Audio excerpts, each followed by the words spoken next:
I've been in a situation where I was primarily the provider. In that situation, over time, in a very primal way, I began to look at that person as my child, like as my dependent. Welcome to the Pure Intentions podcast, where real love, raw emotions, and intentional relationships come together. Welcome to the Pure Intentions podcast, where we talk everything relationship from an intentional point of view. I am your host, Chrissy A. I'm your co-host, Sir Anthony. And we have a special guest today. Now, I want you to introduce yourself. Tell us a little bit about you. Well, I am Alana, and I am amazing. Dancer / poet / art philanthropist, and yeah, that's all. And she my homegirl, y'all. I love her so much. Period. Sprinkle, sprinkle. I love her so much, and I just had to have her on this podcast. So today we are going to dive into the topic of 50-50. Now wait, before y'all change the channel. I know y'all might be tired of hearing this conversation, but this one, I promise y'all, is going to be so dope. And you're going to get information from our point of view, from an intentional point of view. So, as the guest, you will have the first conversation. You'll be the conversation starter. What do you think about 50-50 relationships, and are you leaning more towards 50-50 versus the opposite? Now, question, are we talking financial, or are we just talking about investment? So this is a thing. This is where how I look at it. The majority of the 50-50 conversation is typically it leans more towards financial. Mm-hmm. But then when you get deep into the conversation, it's like, okay, well, if you're saying a 50-50 relationship, there are multiple things that constitute a relationship. Yeah. So I would say overall. Okay. Overall, I feel like it's 100-100, right? That's what they say. It's not 50-50, it's 100-100. I think that both partners have to invest emotionally, spiritually, financially, because even if you do have a man who is solely the provider and protector, which is my preference because I feel like I'm naturally a nurturer, but I'm also a go-getter, so I do know how to provide for my household as well. I take care of myself. But if my partner is the leader of my household, that means he's the primary provider. I feel like he could come on hard times, and then you have to kind of back him up. I think that's why it goes to 100-100, because if you're so used to giving zero and your husband is providing everything or your partner is providing everything, then who supports them when they're not able to show up in that way? So I just think that it's like you got to be able to bounce the ball back and forth.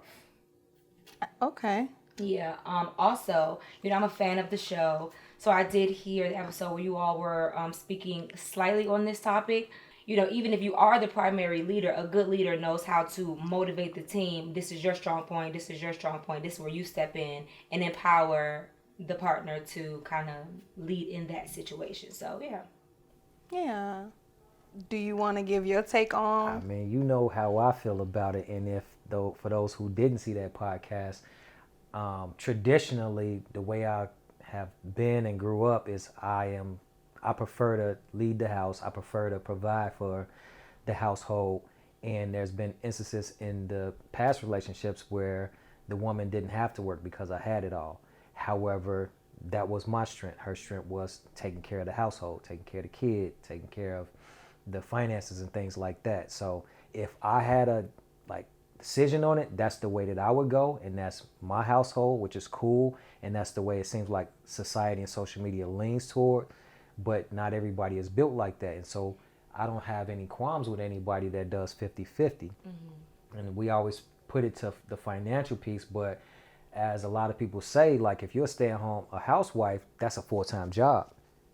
And so sometimes, taking care of these kids, these little rugrats that's running around jumping and bumping, you need a little help to get some rest and take that load off, or whatever around the house, laundry, dishes, cooking, all of that stuff. So to each their own. I don't judge anybody, but the way that I found out about this whole conversation was in a past relationship. It was like, you should be doing this because this is what a man should be doing. It's like, yeah, but I'm already doing that. Yeah. My take on 50-50 is if you take it literally, I don't think that it really actually exists. I feel like that there is no way, no two things are equal. Our arms aren't the same length. Our legs isn't the same length. Mm-hmm. One eye droops more than the other. Like, that's just the reality of the situation. There are going to be things that a man brings to the household and that a woman may not, and the same vice versa. And it doesn't have to necessarily be like gender role things, like you said about the last podcast we had. I have certain strengths where I'm strong. He might have weaker areas, mm-hmm. and where he's strong, that might be, the areas that I'm weak in. So I don't necessarily believe that 50-50 actually exists. I feel like maybe 60-30. 40, what I'm saying? Like, if you want to give it a number, people, I've seen some people try to do the 50-50 thing in marriages. And I've seen the wife get burnt out because, and this probably not everybody's situation, it's just only from my experience of what I've seen. So you splitting the bills, you pay this, I pay that, you pay this, I pay that. And the wife has to still take on house roles. Yeah. So not only am I working, you might work overtime, but I still work 8-hour shifts. Then I have to come home, tend to the kids, which is shifts that don't end. I have to get their school clothes ready. I have to wash the dishes, cook, clean the house, do the laundry, all of these things. And you're talking about splitting bills 50-50. Yeah. I mean, even if we take away the kids, take away those things, like, I've been engaged before, right? So I've been in a situation where I was primarily the provider, right? And so in that situation, I didn't mind. Like, I know I'm bringing in more money. I know what your situation is. We in love, whatever. I'm going to take care of our finances. And I think that in that situation, over time, in a very primal way, I began to look at that person as my child, like as my dependent. Mm-hmm. And I think that I naturally started to lose a little bit of respect. Mm-hmm. And it just didn't, in the long run, did not work out. You know, and that's how I got to the thing of, if you're going to be the leader, be the provider, push P, provide, protect. And it's not necessarily because like I need what you have or anything like that. It's just that dynamic works better for me. Like, I am what you would call an alpha female. So it's like I can slip. Yes, she is. I can easily slip into that role of, okay, if I got to control the room, we're going to control the room and you just sit there. You know what I'm saying? Because you already act like you don't know what you're supposed to be doing. So I think for me personally, I don't want to have to be alpha female in my household. Like, I do enough telling people what to do and making decisions outside of the household. So, I think that that's just how I kind of got to that space. Yeah. I got a question on that. Is that possible? Because I know a few alpha females where in the household they struggle to be submissive. No, because it's happened. Somebody got you. Camera. Yeah, it happens. You know what I'm saying? And it just was a strong man who was, like I said, pushing P. He was able to provide and protect, and I didn't feel like I had to fill that gap. Okay. Yeah. Well, for me, I've always been very, very submissive, but I've had to be the strong Black woman because I'm a single parent, and raising kids on your own, you have to play both roles, especially if the father isn't in the picture. Yeah. So, like in the picture at all. So it's like, I think I was trying to double back to a point of, with the whole 50-50 thing, different stages in my life, that has changed. I've always wanted to find a partnership with someone, and someone I can build something with. Yeah. You know, like this foundation of love and success and, you know, all of those things. But I think depending on your situation, like me being a single mom at a very early age, I had to experience things like homelessness and need for things. And I couldn't even think about my wants because I needed things. So my idea of 50-50 probably rooted from that, me not having. So I'm not in a position, whereas to you have this boss mentality because you're a boss. You literally own things. Whereas to I was low income. So it's like, I need this type of man. And I feel like because women that like in that position, they're looked at, well, if you don't have it, how are you supposed to look for a man to help take care of all the finances? Because I don't have it.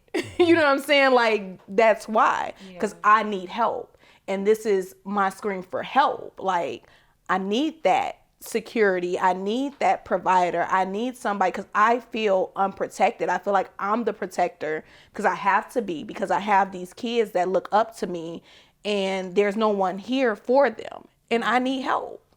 So I do feel like those dynamics can lead you in either path. Because, like, for me, like, yeah, I'm kind of there now, but my mom is you. You know what I'm saying? And, like, to your point, I do feel like she's in a space where it's like, I've been raising these kids. I've been doing all of this stuff by myself. Who in their right mind think they're going to come in here and try to help me or do something for me? You know what I'm saying? She's more in that realm of it. And I think because I watched that, that's why I'm kind of like, I'm going to make sure I get it on my own.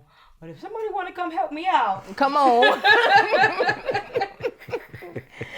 You're welcomed. So what is your viewpoint on, like, the whole single mom and wanting a provider to pay instead of doing a 50-50? I guess I'm biased because I only see it from one lens of being a provider. I can't see it from a different lens. So that's why I'm biased from seeing it from somebody to say, okay, I'm going to come in. Well, you know what? Let me put that hat on. Let me look from another lens, because what they probably are looking at is like, you already been holding down the fort, right?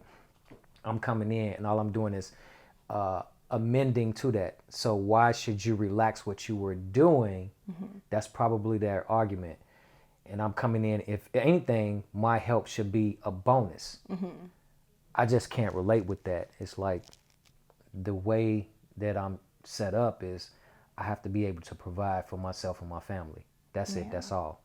That was what was instilled in me as a boy, teenager, man growing up. And so that's all that I know. I'm in a rare breed. Period. take note. In a rare breed. I'm sorry.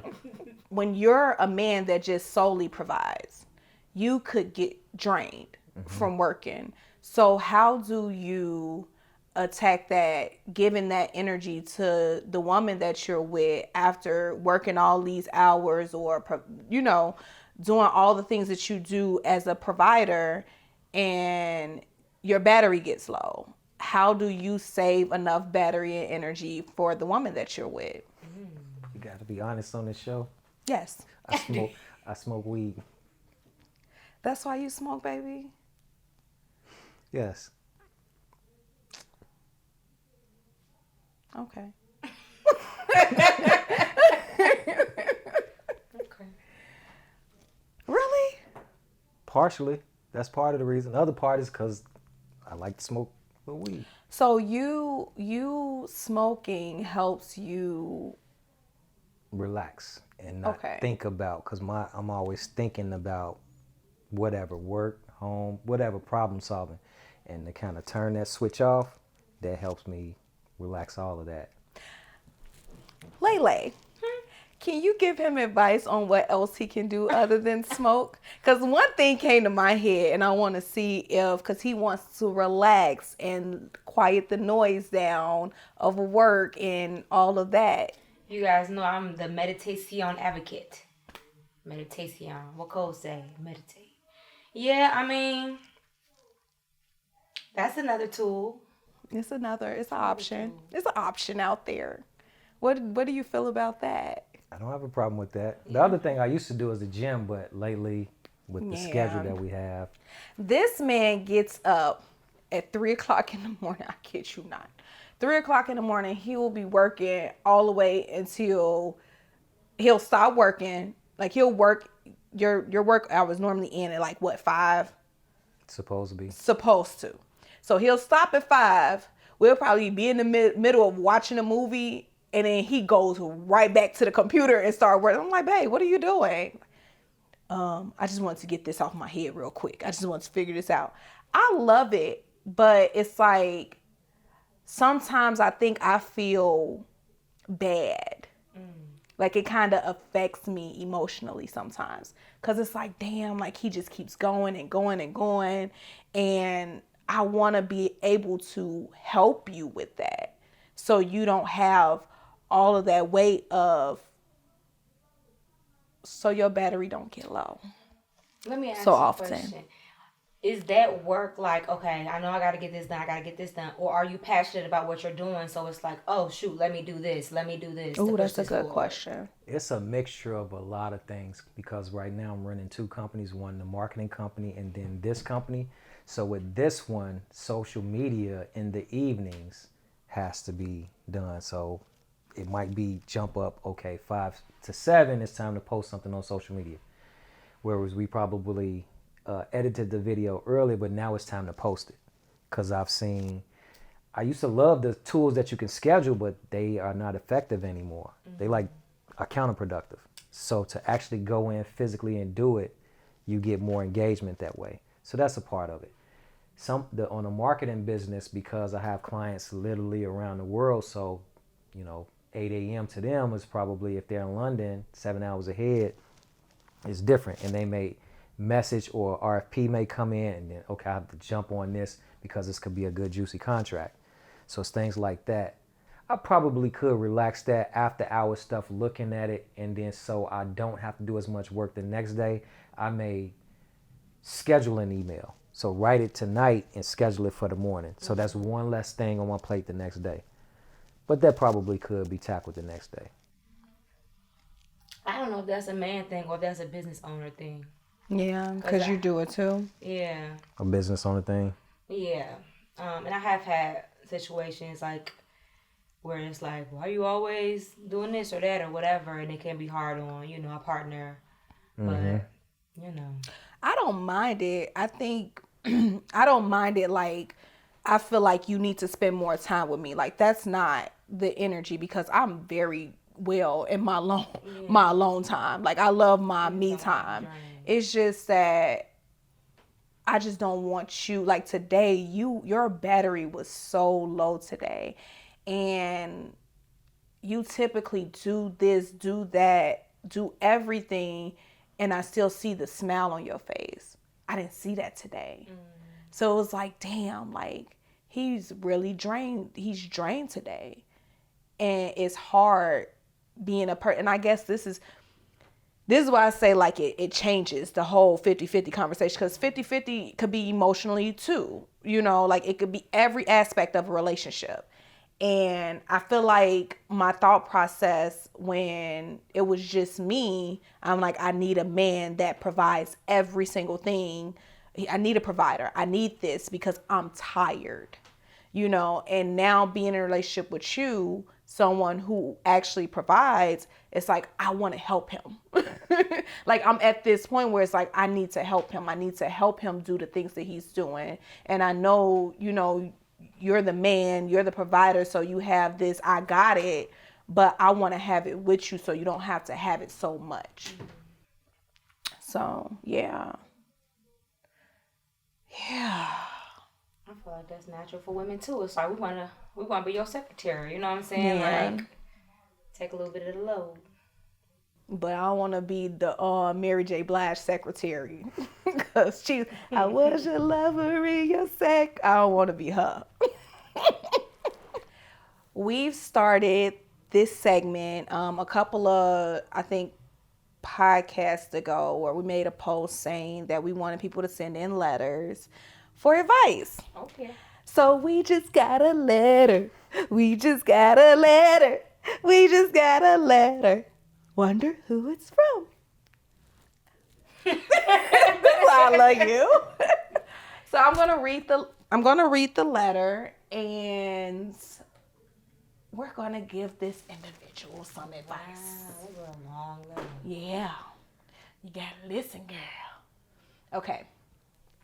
Dear Pure Intentions Podcast, I'm writing to you because I am officially lost in the wilderness of the 50-50 debate, and I desperately need a compass. Here's the tea. I've been with my boyfriend Eric for 2 years now. He's sweet, funny, and his lasagna, Michelin star level. That's so cute. But when it comes to splitting responsibilities, we're like two awkward penguins trying to dance. We're waddling in different directions. Let me paint the picture. I work full-time as a teacher, while Eric freelances as a graphic designer. He makes decent money, but his hours are super flexible. Meanwhile, I'm drowning in lesson plans, grading, and trying to convince 13-year-olds that Shakespeare is not a snooze fest. Despite this, we split everything right down the middle. Bills, groceries, household chores, you name it. At first I thought, great, equality. But then I started noticing that Eric has all his free time. He's binge watching TV shows, taking 2-hour naps, and playing video games while I'm over here trying not to fall asleep in my spaghetti. And don't even get me started on laundry. This man still thinks socks can just magically find their way to the hamper. I brought it up to him once and he said, but we're partners. Partners split things 50-50. And then he smiled like he just dropped a truth bomb. But here's the thing. Does 50-50 mean splitting tasks evenly or splitting effort fairly? Because right now it feels like I'm giving 70 while Eric coasts on his charming grin and a solid 30. Here's my question. Here's the question. Am I being unreasonable for wanting him to take on more around the house since his schedule is more flexible? Or should I just suck it up and channel my inner Beyonce to the left, all his dirty dishes, and do it all myself? I don't want to start resenting him, but I also don't want to turn into his part-time housekeeper. Help me find the balance, or at least a way to make Eric do the laundry without accidentally shrinking my favorite sweater again. Sincerely, overworked and underappreciated.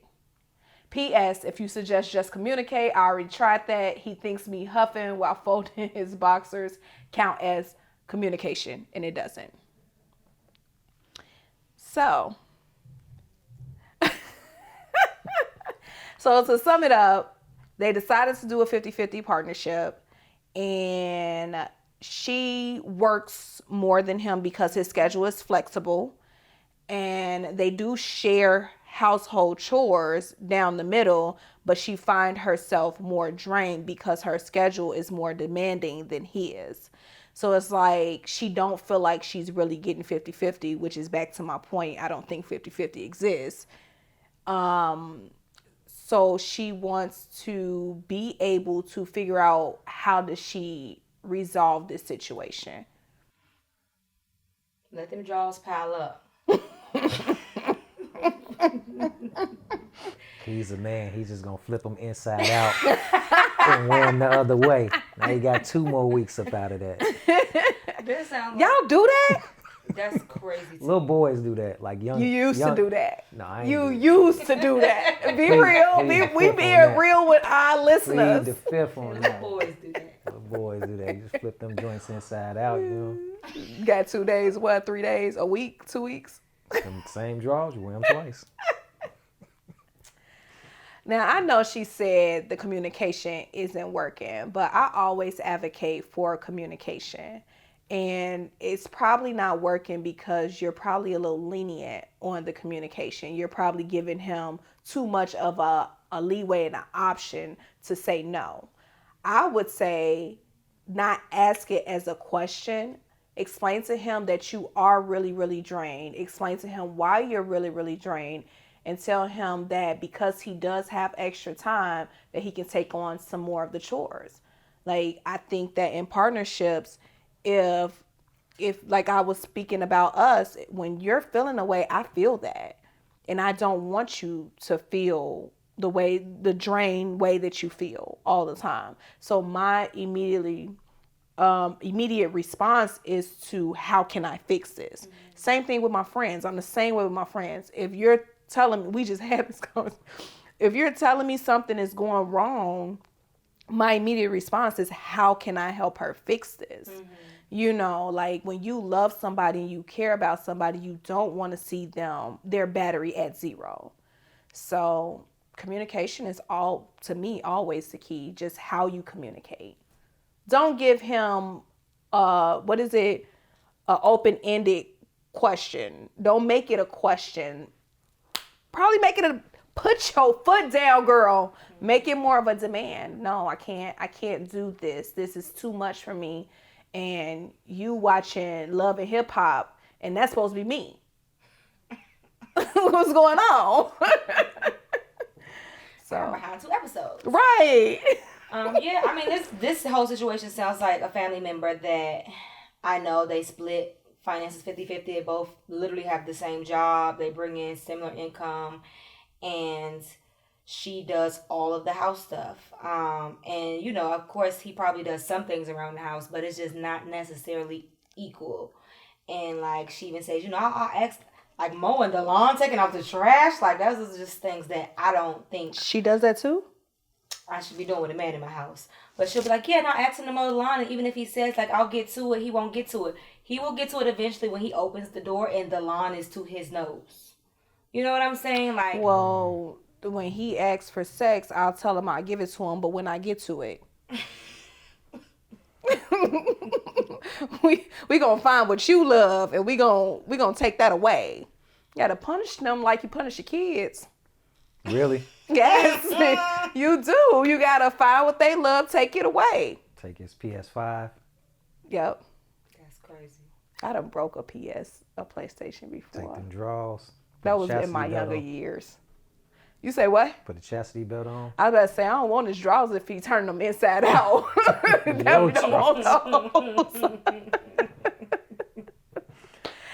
one's tough. You're going to have to tell him. How about this? Because I don't know, maybe she tried the passive thing temporarily. Like, I need you to do this for a couple weeks, and then we can go back to just to, test the water. You think that he'll take advantage of that? I think if you give somebody, say, let's just do it for a couple of weeks, they might do it for a couple of weeks. But then when them couple of weeks is over, then what you then again giving him options to go back to the way things were. Mm-hmm. So it's like you're going to eventually get drained again. Yeah. Now this laundry, it seems like she just want him to take, if he takes that, that's compromise enough for her. As long as he don't shrink her sweaters. Yeah. She's going to have to show him how to do that. Call Drop and Dash. Have somebody else do it. You know what? That's actually not a bad idea. Like, if you have the finances to do so, get somebody else to do it. Because why not? It's less expensive than you think, too. I mean, if you have an in-home washer and dryer and stuff, of course, it's going to be more expensive. But if you're already, like, going to the laundromat or something like that, you might as well drop that thing off. But then think about your time. How valuable is your rest and your peace? Like, I would spend that money if it was causing me so much stress. Or maybe he could spend the money since he got so much time. Like, you do it. You know, but that's actually a good idea. You don't have, if you're feeling drained and there's a business out there doing everything. Like did you know that there's a business for dating apps for somebody to make your dating profile for you? Did you tell me that? Somebody told me that. I don't know, girl. He told me. I'm like, that's crazy. I know that somebody recently told me that. That's crazy. Well, that's beside the point. A family member having to mow the lawn, take out the garbage, right? Do all the household chores, and they're splitting the bills 50-50. Mm-hmm. So the only thing that's 50-50 in a relationship is the bills. Okay. Do you think that gender roles, are they important? Yes. So what should, if you were in a split down the middle relationship, because that's what we're going to call it, split down the middle relationship, what would you expect from your partner as far as if y'all splitting the bills 50-50, as far as the household? Let's just imagine her whole face like, what? So there are people out there that's splitting bills 50-50. No, I know. So we want to speak to them right now. Yeah. We're going to pretend like we're them right now. And if you had to split the bills down the middle, what would you expect from your partner as far as house duties and everything else goes, like the emotional stability? What would you expect from your partner? If I was putting myself in those shoes, because I know there are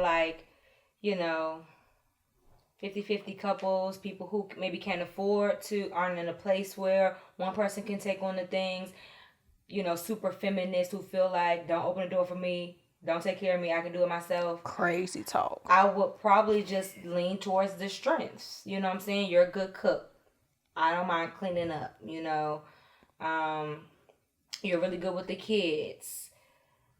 I don't mind taking out the trash. I will more so lean on those things, like maybe have a chart where we split everything up. But yeah, that's another shoe that I don't wear, because men and women we're not created equally. There's an entire womb system here. Like, we're just very, very different. And I think that that's the Holy Trinity. Like, we provide different things. That's how we balance each other out. That's how we balance out our household. That's how we raise well-balanced children. So there was actually a video that you sent me. It was of the woman shoveling the snow in the driveway. That woman, yes. And her husband came out and was like, "What are you doing? Don't do that. I got it." And she was like fighting. She's like, "No." She was like, "I didn't want to do it. I've been doing it. Right. I've been doing this of it." And she was like fighting to not for him. Not, he picked her up and took her in the house and told her, "Look, you my woman. I got this." And there were so many comments that were saying, "I find this disturbing. If she wanted to shovel the snow and she likes shoveling the snow, why would you do that?" In that household, I don't think, if that's his philosophy, let him be a man. Let him do it. Because if it sounds like he's from the cloth of, for one, I'm going to shovel the snow, I'm going to salt, and your car, all of our cars, but definitely your car is going to be brushed off and warmed up. So when you leave out, like, you're taking a role away from me. It's almost like you emasculate me by doing that role this is my job. And then if we have teenage boys, I'm raising them that we are going to get this thing done so the ladies of the house can come and just get in their cars and go. Yeah. That's the philosophy I believe in, and it sounds like he the same way. If he had to, wrestle with her to get her out of that. But I applaud him too, because a lot of men would be like, "Okay, I don't want to have to fight you," or like, "Okay, you're used to doing this, so let me just back down," or whatever like that. But there are a lot of women who are just used to getting it done, used to doing it, or not. They haven't built that bone of, okay, I can ask for help, or I can lean on this person yet. And you might have to fight with them a little bit, So I do appreciate and applaud him for just being like, no, like. Yeah. Stand on business. Yeah, I think that a lot of because there were women commenting saying that course. he was wrong for doing that, and it's probably something she really enjoys. But I feel like that once you get married, there are sacrifices that need to be made, and some are good sacrifices. Like that to me is a great sacrifice, and it's like why, like you say, make him feel like he's not doing his job as a husband just for something that you feel like you enjoy, that it's like you can't find something else to enjoy. Like, you know what I mean? Like, I'm pretty sure there's other things that you enjoy doing, but sitting in the cold, visually, he probably feel like this doesn't look good for me as a man, allowing my wife to be out here shoveling snow. So I think that's the least of worries in relationships to... Yeah. Even when you said like there's feminists that feel like I'll open my own door, I'll do this myself. Like I feel like that's taking away the whole it's making the chivalry is dead thing more dead. It's like, I mean, but to each his own, because there are some men out there who really do feel like, why should I have to do this just because I'm a man, and they can go they can go find that woman that wants to shovel. And I dated one. You know what I'm saying? You just have to find what's for you. Everybody has different needs and things like that. That's funny because I'm bringing this up. I went on a date with this guy. Well, I tried to go on a date with this guy. And he was one of those people. I'm not one of them girls. Now, I used to be the type of girl that opened my own doors because I had to. And when I met a man who was like, no, let me do it, it took a while for me to get out of that habit of naturally just opening, because this is what my body is used to. This is emotion I'm used to making because I'm used to being by myself. So once that's been conditioned in me, I'm like, oh, a man's supposed to do this for me. I like this. I like not having to open my doors because a man is there. Like, I like feeling like I have a man that's willing to love and protect me in that type of way. And when I went on a date with this guy, we did a date. I was going to cook. We went to the grocery store. I was going to cook for him and whatever. And the grocery store was literally 2 blocks away. We could have walked. It was the summertime. He made it his business for us to go get in his car. Never seen his car before. It was I guess a nice car. And he wanted me to see his car. So he's like, no, we're going to drive. And I'm like, but it's literally right there. Like, we could just walk. And it feels nice outside. No, we're going to drive. I'm going to drive. So I'm walking to his car, and he's walking to the driver's side. So I'm like, you're not going to open the door for me? He's like, your hands broke or something? And I was like, no, but they only work for my car. So I'm just going to go to my car and open my own door. That was the last time I ever seen that man. It really was. Because nigga, luck. So we're going to close this out. Do you have any closing remarks that you want to give to the people? Find what works for you. Whether it's 50-50, whether it's 70. I'm not the math girl, so I don't want to start saying numbers. But just find what works for you and be open and be honest about it. Stand on it. I'll piggyback on that. I said it before in the other podcast. Don't let anybody, especially social media, influence your household decision. If it works fine in your household, run with that. I think that's a beautiful thing because it puts us back into the market of what we're here for, intentional dating. To be intentional, you have to be honest. You have to be honest with what you want, what works for you, what you need out of a relationship. And if you are okay with doing the split down the middle, that's completely fine.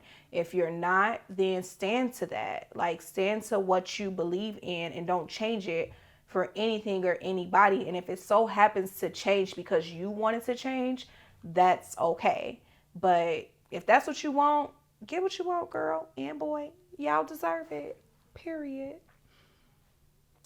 And did you want to Add anything else? You know what I want to add. Period. So, Come on, give it to us. The Pure Intentions cards. There are several decks in our store now. These are the intention starters to break the ice if you want to look for a deeper connection to. We keep talking about this intentions thing. So these are asking questions that get you at a deeper level that you may perhaps not be able to ask on your own. Here's a little help. And then you can do it as a fun game. As you say, you know, bust out this deck, you know, pull a card, read it, and both of you all get into the game. Normally I would, you want to read one? You might as well read it now. What's your approach to meeting in the middle when you don't see eye to eye? She's Y'all was.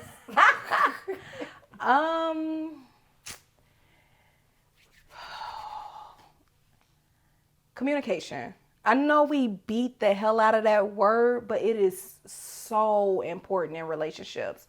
Effective communication. If you're not seeing eye to eye, sometimes what I recently learned is that we all have different attachment styles. So I don't want to go into too much depth with it because it's going to be another episode. But learn what your attachment style is. Follow us so you can see the episode coming in if you don't know what attachment styles are. But learn what your attachment style is. Learn how you operate.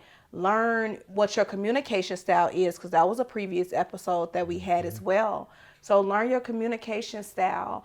And if you're the type of communicator that needs to talk about it immediately, then, and your partner is the type that needs to take a break and come back to it, I think that maybe, for me personally, we should probably go with the take a break, because the person that needs that break is going to be, it's not that we're not going to talk about it. It's just like, let's just take 5, because right now our emotions are heightened.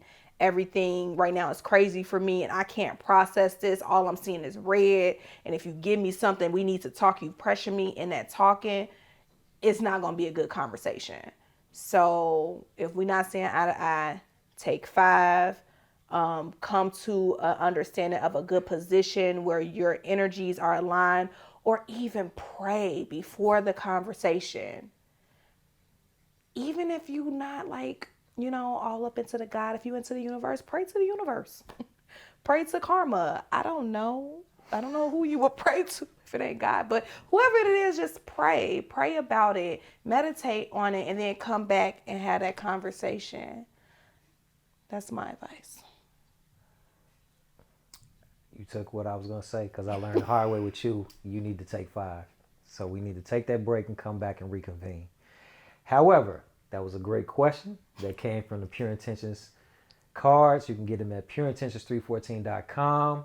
We have more decks coming. We have more games, like a Jenga-like game that you can have the same questions and play these games. Board game coming soon, so keep following. We'll have all of that good stuff for you. Okay, and that was the Pure Intentions podcast. Thank our guests for being here, Lele. Thank you guys for having me. So much fun. Period. And she'll definitely be back. And if you guys have any questions that you want to ask us, if you need any advice, go ahead to our website. There is an advice column where you can submit your question. You can do it anonymously, like our previous, questioner did, and we will be more than willing and happy to give you the best advice that we can on being intentional. So thank you for joining us once again. Until next week. See ya.